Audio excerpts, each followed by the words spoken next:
let's say. Blue Sky, Threads, what were the other ones? The art stations, DeviantArt, Kara, TikTok. I don't think they're necessary. Like, if you focus on your art skill, like, they can't take that away from you. Why would we both be in the desert? And who handed us a glass of full water? So we do this, like, social media update every 6 months. We are a little late. It's been like 10 months this time. I know that, like, social media has been like a big crutch for artists to, like, get their work out there and make a living. I know a lot of people have felt that it's not as effective as it once was, maybe a couple years ago, or especially during the pandemic. We do these, like, updates to kind of give our thoughts and, you know, what might be working for us or might not be working for us, and try to figure out, like, what are the best strategies going forward. As artists, we're constantly having to adapt to what either the current trend is or algorithm or whatnot, because as much as we might want to deny it, I think social media does play a part if you want art to be your full-time career. Rather than, like, pretend that it's this big conglomerate that we can't overcome, like, why not try to adapt to it without changing the work that we do, but just how we present it? I guess we should talk about, like, viable social platforms. I'll just give my opinion and you can disagree or not. I think all of them, every single one without exception, is harder to grow on than it used to be. Or I should say, I think they're more specific on what they want. And if you can hit those specific goals, which are different on each platform, it can get shown to a lot more people a lot quicker than it used to be, but it's just harder. The check boxes are, like, a lot more. I think the best ones still is probably Instagram. I still think it's Twitter X, and there's a lot of caveats there, and we'll talk about that later. Threads is not even part of the discussion anymore, which is kind of what we predicted. I think Blue Sky is in a big decline and is probably not going to pan out to be much.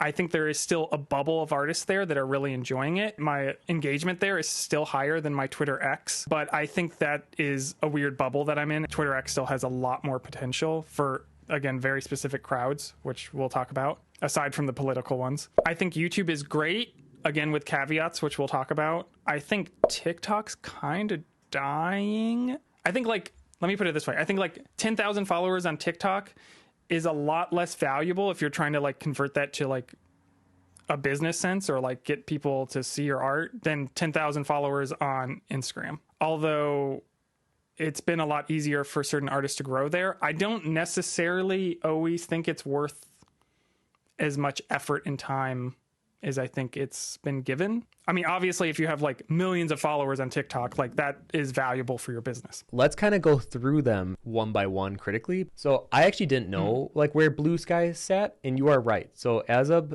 November 2024, there were 6 million monthly active users. And then in March of this year, it went down to 2.5. And then as of this month, September, it's now at 1.5. So it's dropped by a lot. So, like, yeah, I think it's good to have conversations objectively about platforms without it being like which platform is politically aligned to whatever reason. I think it's good for, like, we're just giving advice for artists that want to grow or, like, grow their art or have their business be more seen in a public way. For me, looking at the statistics, I would look at Blue Sky and be like, I don't know if that's a platform I would recommend to other artists. I think it is a great place for artists to, like, conglomerate and, like, share their work. But is the general public going to be on there for you to possibly get eyes on it for future sales or for whatever it might be? Probably not. I'll go into the Twitter X stuff because I think that relates to Blue Sky. Before the Elon took over and changed the algorithm, was the easiest platform for, like, any artist to, like, grow on. When all that happened, all the political stuff, I think some very specific groups of artists and people just left the platform completely. For me, like, personally, those were a lot of people who reshared my work. So my interactions went way down. I think it's mostly because it's, like, a lot of American artists followed me, and it was, like, very polarizing here in the States. So because they all left the platform for Blue Sky or other places, when I posted, just, like, nobody was resharing it, and you need reshares on Twitter X to get your work in front of anybody. It doesn't matter how many followers you have. If they don't reshare it, nobody sees it. However, I think Twitter X can get crazy numbers still for certain groups of people. What I've noticed is international, especially, like, Eastern artists, they don't care about our political issues.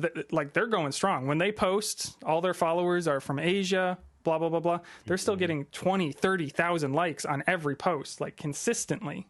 like artists who have less following than I do consistently pulling those numbers. And I think that's just because their audience didn't leave the platform. I think also people who are very engaged and discussion also works really well on Twitter X. It's like kind of what the platform was made for. You know, a lot of that can be a toxic environment, but if that's something you're into, you know, it can be effective. But somebody like me who just wants to post an image and leave, I don't know. If I personally wanted to strategize on how to make that platform work for me again, I think I would have to seek new audiences there. I would have to start engaging with the international art crowd. I don't know. I think a lot of like influencers or like social media people still use Twitter and X because they're trying to reach general audiences.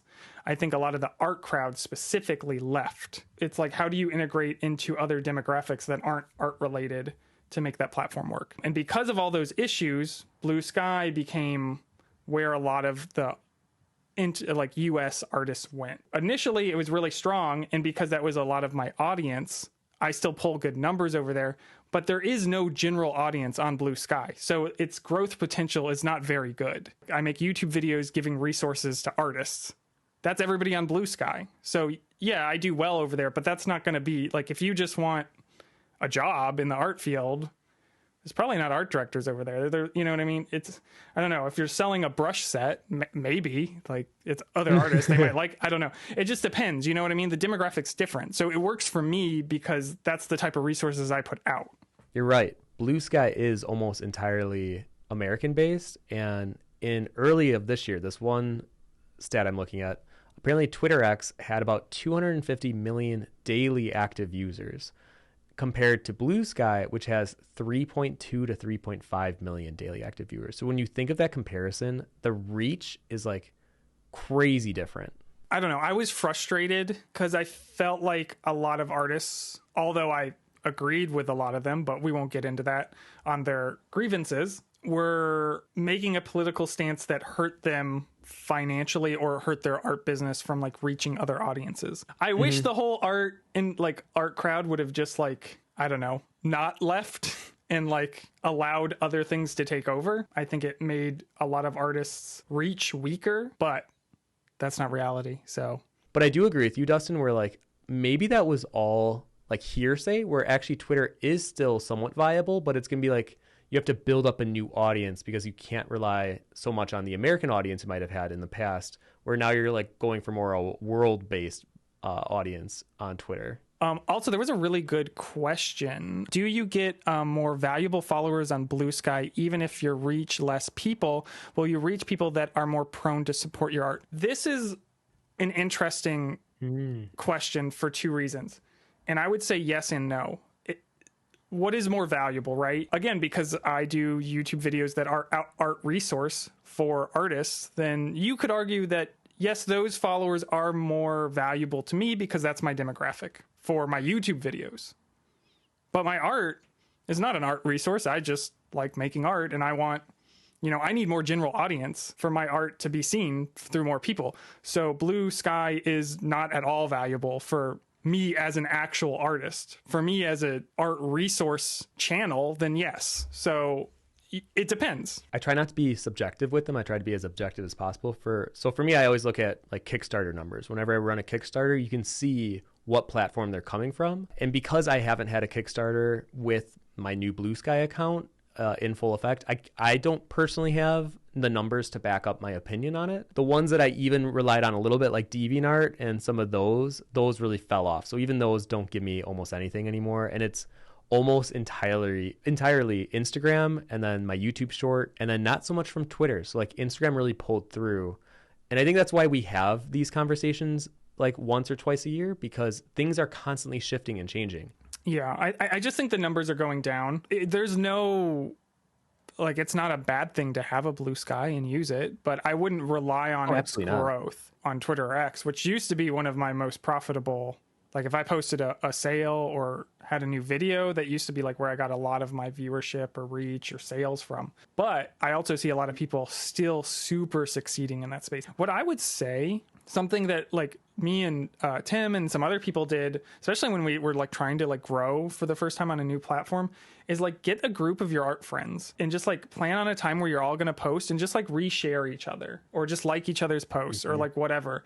And that will give the algorithm like, oh, there's initial interest in this. Support your friends, come up with a game plan. We did this and it worked pretty well to initially grow on Twitter X, but you can do this with Instagram, YouTube, TikTok, on anything, especially with like Instagram. You just need to share it. Like that doesn't have to be a public share. Do you think YouTube is the only way for artists, especially new, to gain traction or a following? I have a lot to say about this one, so I'll let you go first. Dustin and I are coming at these kind of helpful advices over years of experience working on these platforms. So like we are going to have a slight perspective shift that's gonna be different, or lens that's different than if we were starting out. And I don't want to be one of those people who are like, this advice that we're giving is going to work for everyone.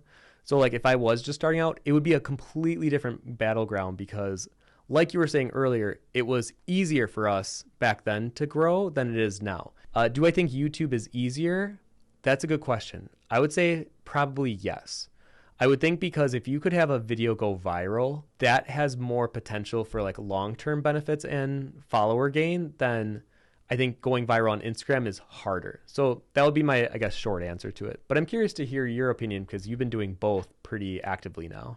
I think starting YouTube, wanting to be an artist and like get seen online, I think is a mistake. In my perspective, when you say that YouTube's easier, I think it's easier for us. I think YouTube's algorithm is more set and more transparent. And I think it works for the skills that we have accrued over years.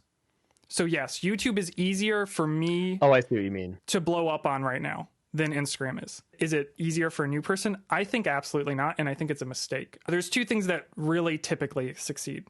It's entertainment and resources. You as an artist, like a new artist, why are you focusing on being entertaining, and why are you like, what resources do you bring to the table? It's counterintuitive, I think.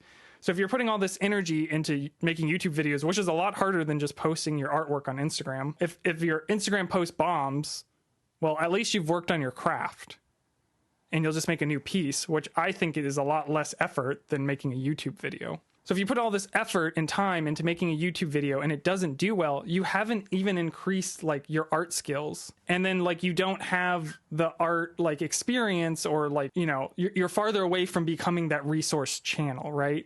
Like when you become a god tier painter and you can like teach people how to draw, or like whatever type of content you want to make, there might be some benefit for you to make YouTube videos. But again, it doesn't help you become like a successful artist necessarily. It might make you become a successful YouTuber. I would say analyze your goals, right? Like if you want to be like a super famous gallery artist, being popular on YouTube doesn't help that. And it's certainly not easy. I enjoy video editing and I enjoy teaching and I enjoy all those things. So that's why I chose that path, but it takes away from my art. Although I make money on YouTube, takes away from doing like sales and drops and stuff like that and making new work and making more money. I made a lot more money posting an online like sale onto Instagram than I ever did making a YouTube video and getting AdSense. So I would say if you're new, don't even think about YouTube for a good while. Yeah, you know, when you say it like that, that does put a perspective shift on. It's not really about the art then if you're focusing more on YouTube. Yeah, I see a lot of people who have lower skill and like are just like vlogging everything and feel like they have to start with YouTube, and then they don't get any views and they don't know why, and they put in all this effort. It's working hard, not smart. Now, if like video creation aligns with your goals and you want to work on those skill sets, then you know there's not an issue spending time making YouTube videos. Like it's not detrimental unless that time doesn't reflect what you want it to go to skill wise. You know, another good point that you kind of brought up is like, let's say you do become really big on YouTube, but it's not necessarily about the art. Well, you might get caught in the trap of, yeah, YouTube might then become your full-time job, but what if your actual passion is making art? Well, then you're like in this conflicted area where like, oh, but I received such success with video editing and either entertainment or resource giving, like you mentioned, but What I really want to do in my day-to-day is just paint or draw. And I feel like I created a career path for myself that doesn't align with what I want to do on the day-to-day.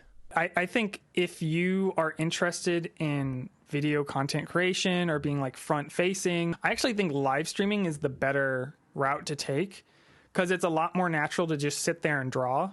Like YouTube videos are normally like more catered and have like, you know, it needs a title, it needs to have a purpose, it needs to have like A to B storyline or something. A thumbnail even. A thumbnail, yeah. So like those are all different skills than art making. But if you're just like live streaming you drawing and it doesn't pop off, it's fine. You were drawing, you got stuff done and you were productive and hopefully you had a good time. And if it does pop off, sick. You have more followers and resources to hopefully meet whatever your other goals are. Actually, you know what? I love this conversation because you're right. The last time we did this video together, neither you or I were even twitching. Like we weren't doing live streams like we are now. I've been doing now Twitch for about 4-ish months, I think. And it really doesn't generate a lot of money. I make like maybe $100 a month. But the way I look at it is I'm going to be drawing anyways. And I don't mind drawing and chatting. And I actually kind of enjoy it. So like this feels like a career path that aligns with what I want to do. And it just makes sense.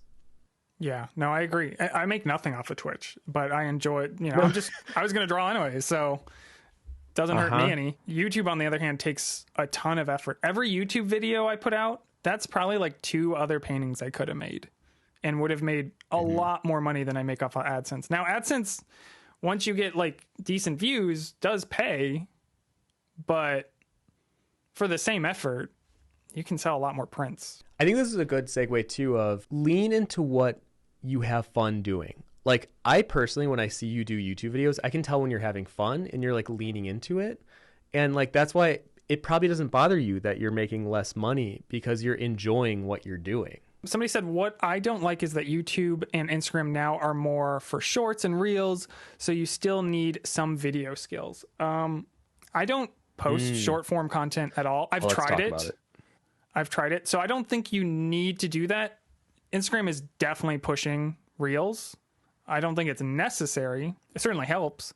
And then I think everybody who I know who has done shorts, which is like reels for YouTube, is their short form content, their TikTok like competitor version.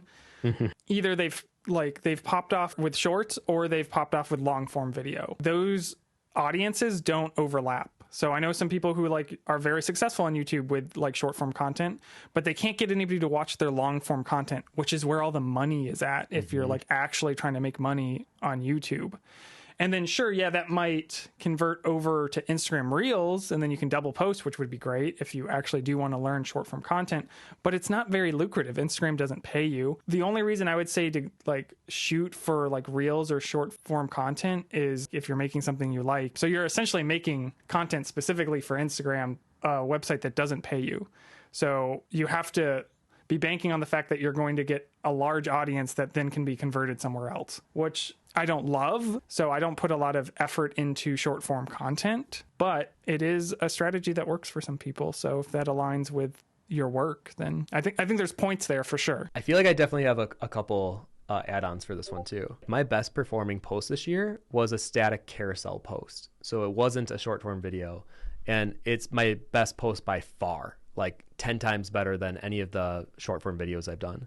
So like, I want to like give hope to people that you don't have to do video content to like do well on Instagram. But I will say the reason that short form videos do well is because, like I said earlier, each interaction signals value to the algorithm.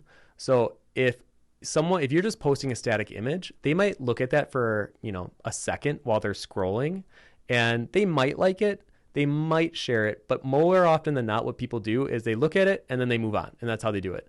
A video, to really like grasp what they're trying to tell you in that video, you kind of have to sit for a little longer. Even if it's like 3 more seconds, the algorithm's going to be like, oh, this piece of content generated more engagement than the single static post. So that's why it's recommended not to do post or like static posts as much as it is video content. But the way that I look at it is if you do carousels, one, you're getting then interactions every time they swipe a direction. So I would say if you do static posts, or in my opinion, just only do carousels if you want to do static images, always make sure you have a song that fits the mood, like fits the vibe. and then have all of that fit the general like theme of your Instagram page. I feel like if it's something that you would genuinely enjoy and it feels like you would be excited if you followed you by, then you don't have to overthink it. Then it'll work. But I will say, short-form video, it is still technically king in terms of interaction. But I think because there's so many factors that lead to it being more entertaining for people on the viewing end, that's not to say that static posts can't still do well. So it just depends. It depends on the type of work you want to make. I would like to move on to, we've kind of danced around this, but what is the best way if you were starting out right now? So I think if I was just starting out nowadays, I would focus on just the quality of my craft, and I would post without expectation. I think that is it's so much easier said than done. I'm assuming people want to hear like specific platforms as well. So I would say if you're interested in long form content, I would start with streaming over anything else, and have low expectations. And then like, if your stream goes well, you can convert that into like a YouTube video or other platforms. I would say definitely have an Instagram, regardless of whether any of your posts do well. It's essentially a phone book. If I'm at an event and I'm networking with you and you don't have an Instagram, I'm confused. If the only thing you have is like Twitter X, well, half the American population is not going to go on there to follow you, even if they love your work. And then it's the same thing with Blue Sky. If you're an anime artist, being more social online, Twitter X is a great place that can pull like crazy numbers very, very consistently if you can build that audience.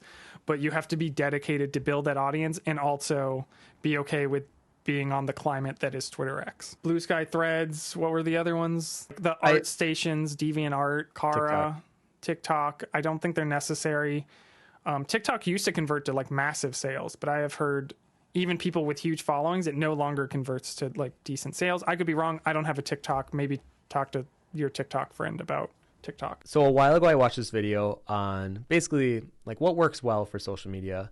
And he kind of broke it down rather than like giving, here's what to do. He basically challenged the viewer into question why you're doing it.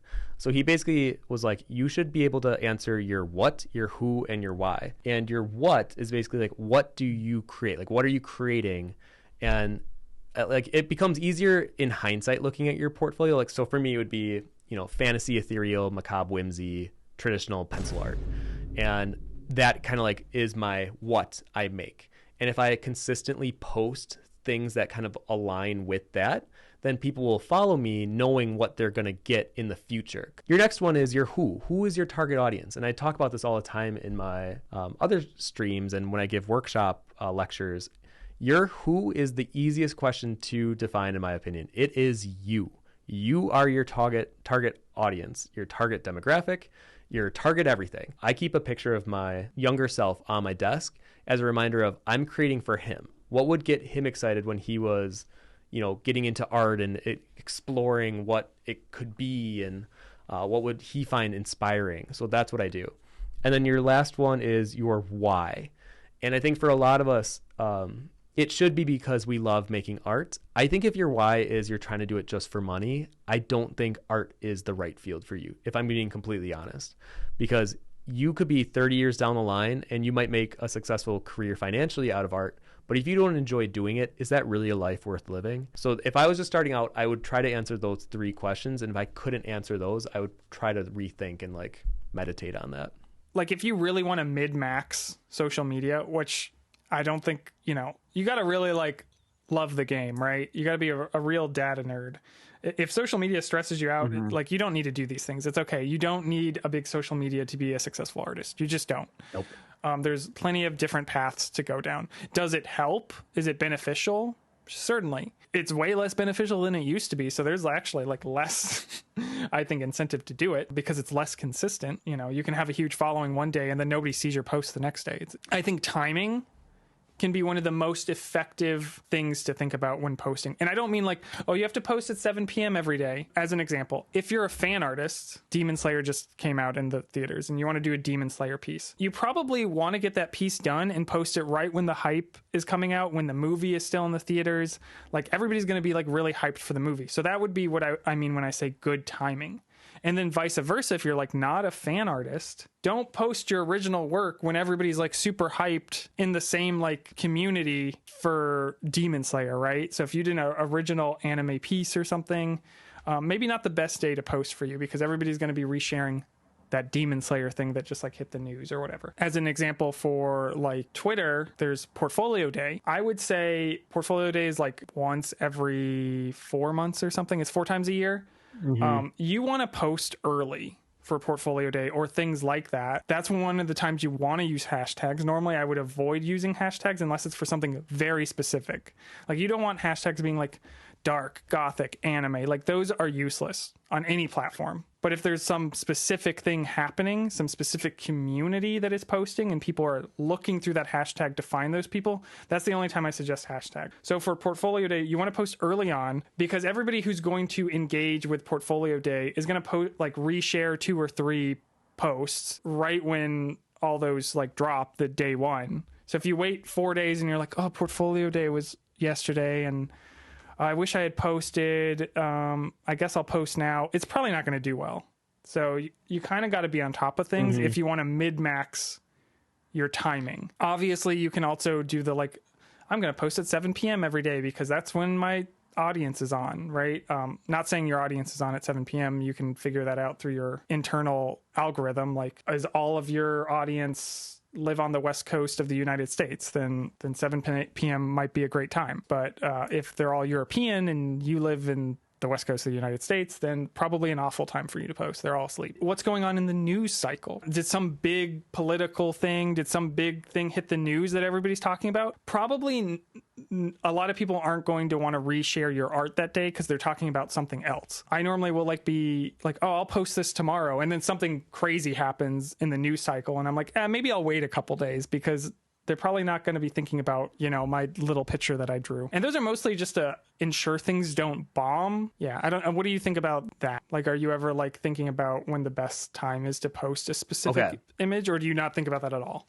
I used to like a gross amount. So I would make it so that I would post at between midnight and 1 a.m. anytime I had a new drawing. And I did that for like 7 years. So I basically conditioned people that followed me to know when I would post, because it would be for, I guess, most Americans, when they wake up, I might be one of the ones near the top.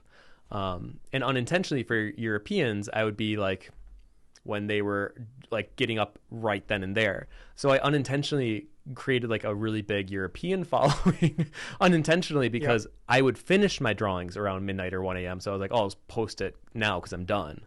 And I didn't think about it as much. Or I get into the territory of overthinking when I post it in like 2021 to 2023, because everyone was like, oh, we got to make sure that you post your drawings at the right time. And it became like overwhelming. So now I just post it whenever I feel like it. But I don't know if that's good advice, because I think I have an established following. So maybe that works for me, but that might not be good advice for someone just starting out.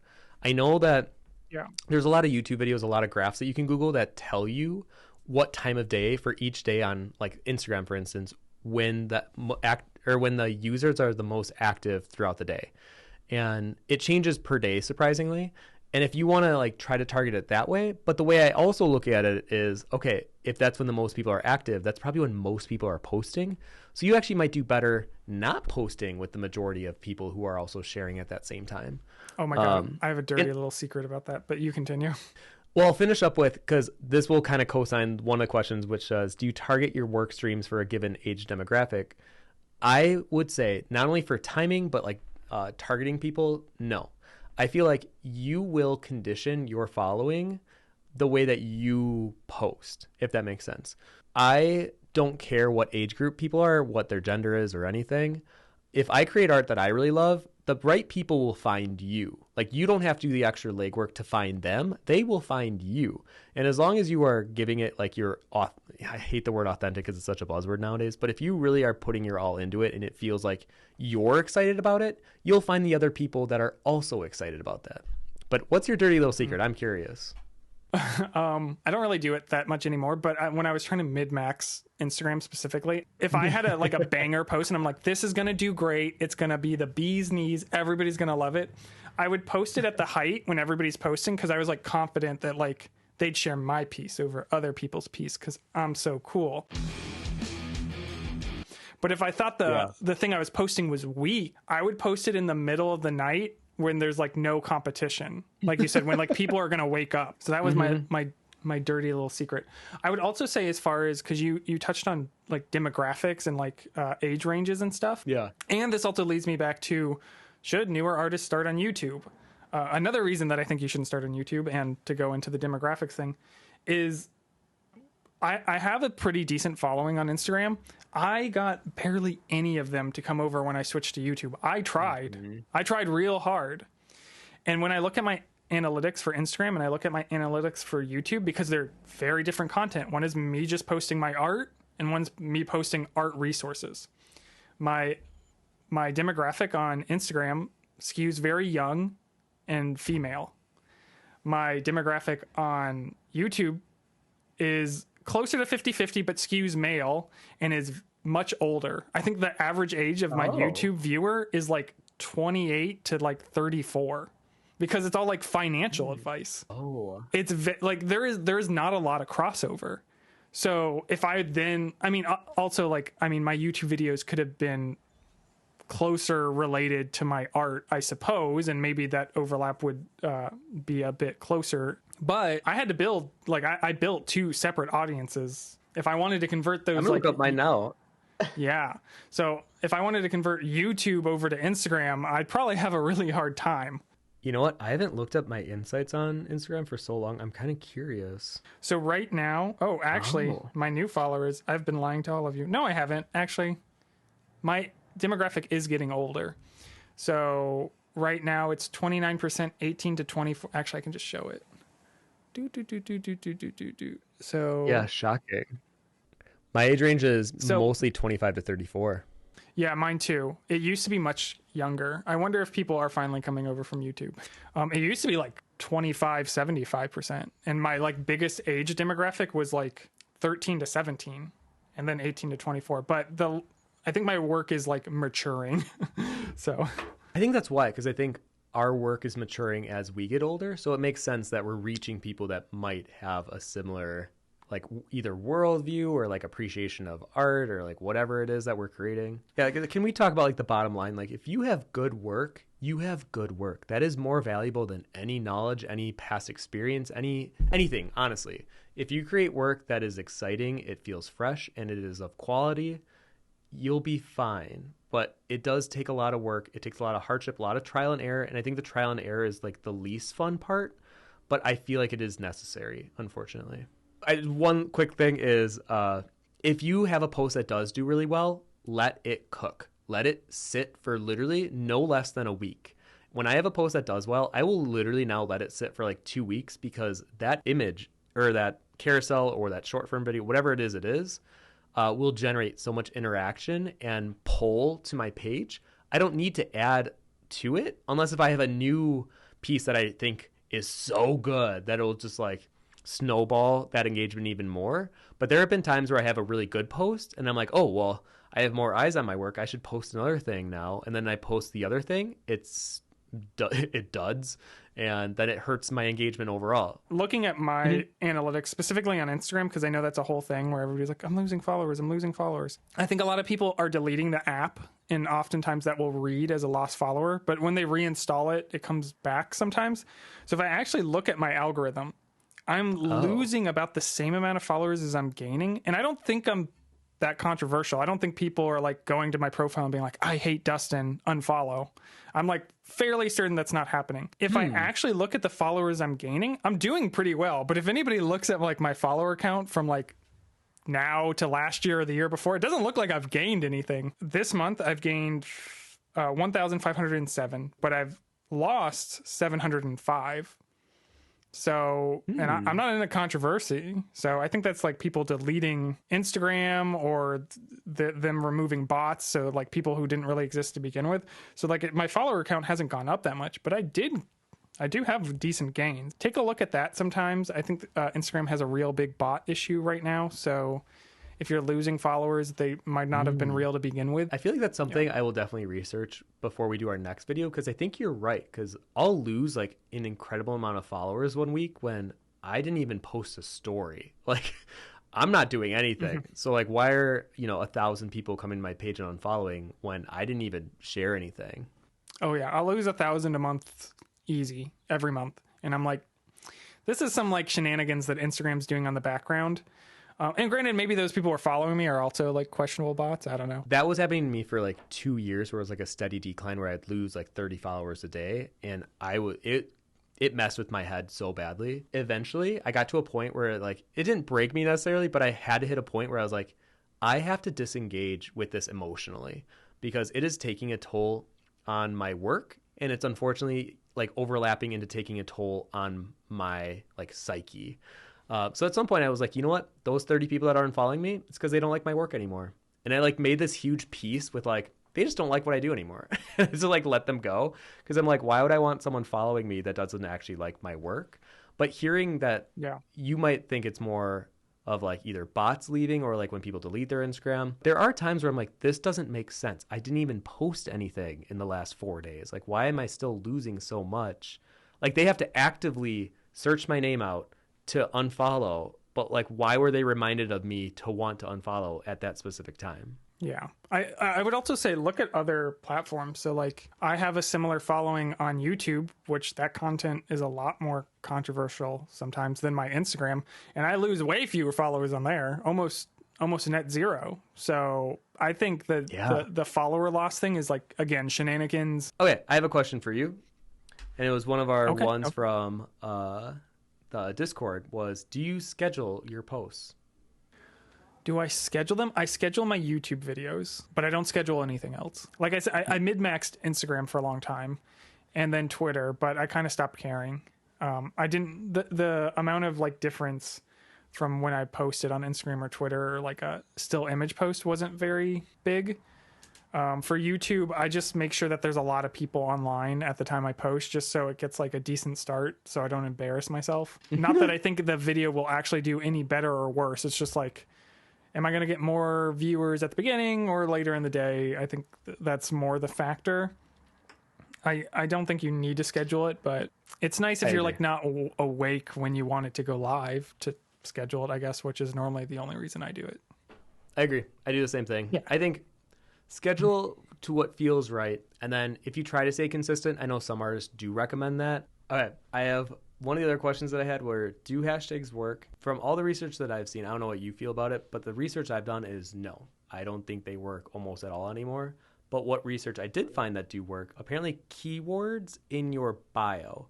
Apparently it's for your SEO, which is your search engine optimization. It makes your content more discoverable. So like if you're an artist that does fantasy work, try to put artist and fantasy somewhere in your bio on Instagram. Just imagine if the hashtags melted into your description. So just have the keywords that you would have hashtagged, maybe throw a couple of them in your description of the piece. I only had 2 other notes that I wrote down. One of them is, for any of you guys who know Miles Art, Miles Johnson on Instagram, in the last chat I had with him, we were talking about social media, because I noticed he was posting way more frequently than what I was used to seeing. And he was explaining how his new strategy with social media, so this might work for some people. For him, he says he posts like every other day or like every third day, and it'll either be a video or past work or a carousel of his past work, or obviously new work when it comes out. And after like 10 to 20 days, he'll just delete what didn't engage well. So then he's basically building this portfolio of posts that do work well, and then just like scrapping anything that doesn't. So he is constantly on people's feed, and he was saying that was working for him. His biggest advice to me was doing carousels of old work, because I had this weird thing of posting old work for a while where I was like, oh, people can see through why I'm posting. If it doesn't come off as authentic, people are gonna not like it. But then I was like, you know what? No. I'll do carousels of my old work, because there's a lot of work that I have from all these new followers I'm getting that have never seen my old work and may never scroll, down my main feed. So instead, I started grouping things in collections. That has been the one thing that has worked for me very well this year. And I have told some of my art friends, and I'm going to say that to you guys here, if you feel like you draw a certain subject matter and it's like kind of specific, make that one carousel and then have a song that matches that mood. And then the other thing that I wrote down was Don't confuse your audience and keep your content, or in our case, our artwork, crystal clear, simple, and what does that say? Oh, to optimize. Yeah. I genuinely think like if you start sharing a bunch of like life events alongside your art, alongside of in progress, and then like kind of weird videos that don't really relate to your art, it's confusing to your audience. And if we're looking at your page as more of like a business or more of like a curator of your work, people aren't going to want to follow it because they don't know what to expect. And it kind of goes back into if you give a very clear path of here's what I posted the last year, they will kind of see, oh, I like what they've been posting this past year. I'm going to follow because I want to see what they post over the next year. So like, don't confuse your audience. And oftentimes, if you think it fits better for a story, it probably fits better for a story. It's hard. Yeah, I think also somebody mentioned that the algorithm or the like best practices change so often. So I think social media is a long game. I wouldn't be stressed out if you're not seeing success from it right away.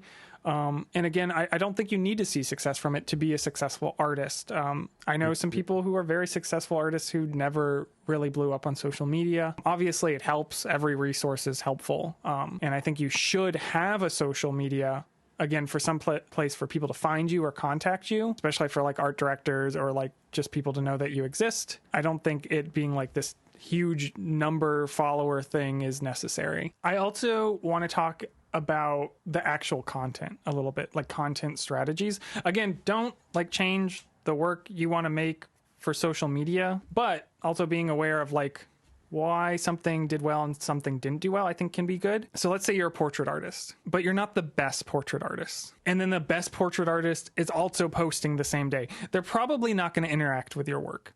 So I think there's like strategies you can do to make something more interesting, right? So even if your work isn't like the most technically advanced artist's work is probably going to get shared and interacted with. If that's not you, that's fine, but something else has to make it interesting or engageable with. You know, is it starting a conversation? Is it a comic book? Is it narrative? What is the like interactive quality of your work? And that's why video content a lot of times does really well, because a lot of times it's an A to B, it's showing a story, something's happening on screen, where sometimes still images fall flat, especially like a portrait. Wow, I saw the face, it's painted good. Like that's the story, right, of a portrait a lot of times, unless there's something more to it. So oftentimes like characters interacting, inferring some type of like interaction or something can have a lot more impact on social media, even if it's not drawn the best. So if you're like maybe not as skilled of an artist, think about characters interacting or a scene that is like showing something that's interesting. I think the narrative of things, because social media is so like discussion driven, can be really important on how many people engage with it. And again, it's not a guarantee that it will pop off, but it certainly gives you an extra edge over, say, just the portrait artist, because the portrait artist has to be the most technically advanced artist for anybody to care about it, because there's nothing else story-wise there. Well, those are all the notes I had. Do you have any ones? I don't know. I went through like a grieving period because I relied on it so heavily and it was so consistent for so long. And then it stopped being consistent. And then I was like, oh, I thought this was going to be a thing that I had forever and could always rely on. You know, can we actually talk about that for a second? I agree with those. Here, keep going. Yeah. Sorry. No, and I think like when I came to the conclusion that like, oh, that's not going to be the case, I felt like some comfort in it. I was like, oh, I just have to pivot and like rely on other things. And I also think that's why it's less beneficial for people to worry about social media starting off. Like if you focus on your art skill, like they can't take that away from you. The algorithm can't change your art skills. That's my thought. I love that you use the word grieving. That's how it genuinely felt for me in 2022, 2023 period.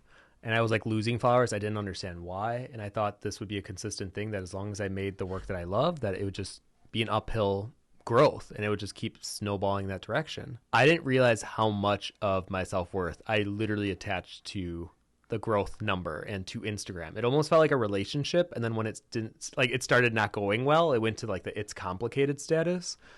It was really difficult. I like what you said. As long as you make good art, that is a skill that social media can't take away. So even if, I know for like, it was a big drama, like 8 years ago when Tumblr was moving away from not safe for work, and a lot of artists that, posted specifically that type of work on that platform, it really hurt them in a lot of ways, like financially and whatnot. And I think we have to be careful not to entrust too much of our income into like one thing. And I think I was doing that to some degree with Instagram for sure. And it's been that really good reminder that Instagram helps me share my work with the world, but it is not the work, if that makes sense. Every day that goes by, the more unreliable it is, even with like the wealth of knowledge. And often sometimes like I feel like I'm thinking about how social media worked 5 years ago can almost be a hindrance. Like I don't, somebody who's like really a data nerd getting into social media right now probably understands Instagram, Twitter, YouTube algorithm far better than I do, because I'm like holding all that baggage of like, well, but and if this worked back then, so like that sort of has to be the case, right? Probably not. Yeah. Don't hold on to if it worked yesterday, it'll work tomorrow. Which is again like, oh, you got to relearn it every time. And is that worth the time and effort that again could be put towards your art skills or your the thing that you're actually passionate about? If you're passionate about being like big social media influencer, like art probably is not the most reliable route to go to do that. Yeah. And I like what Felix says. At the end of the day, I don't want to think about social media strategies. If you do good work, it will get noticed eventually. Some of our friends, they don't really have much of a social following, but they're definitely like killing it business wise. Or for some of them, it's like they love what they make, and financials or growth on social media is like just not a goal for them, and yet it works.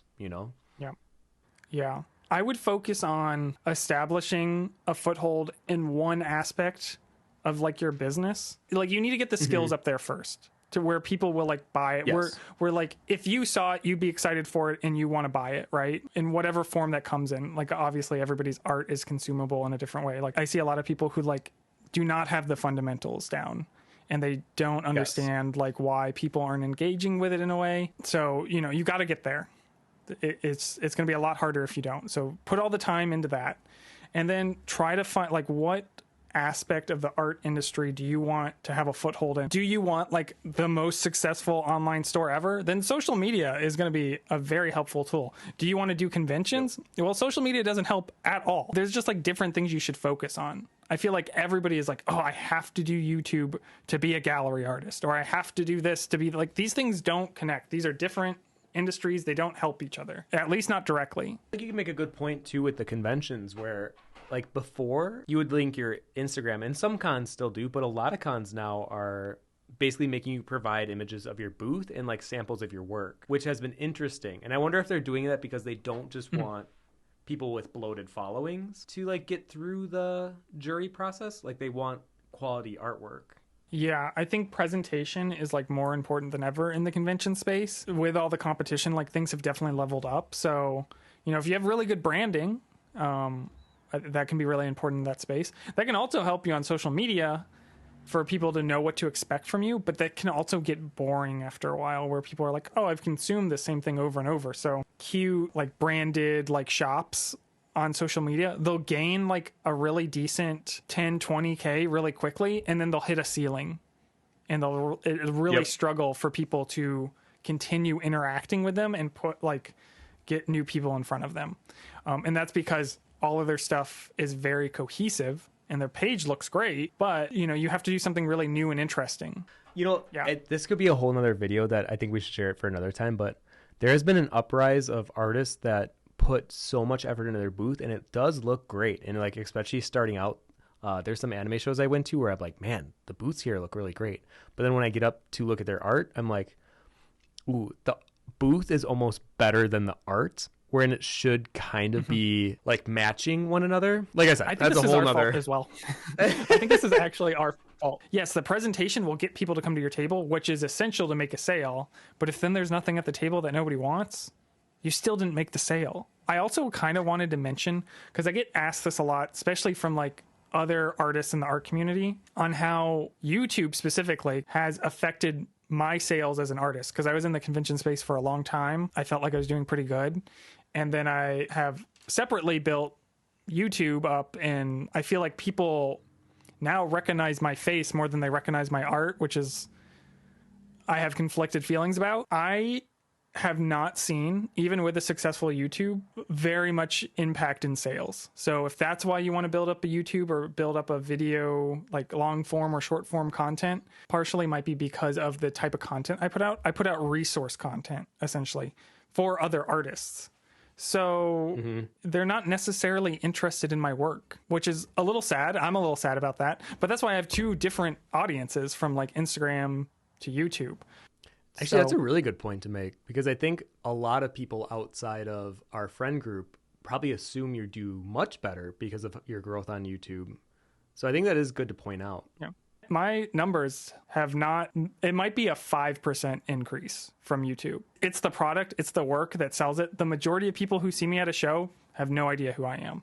And that'll be like, even people with like massively bigger followings than me, it's probably the same thing if you're in an artist alley space. So I look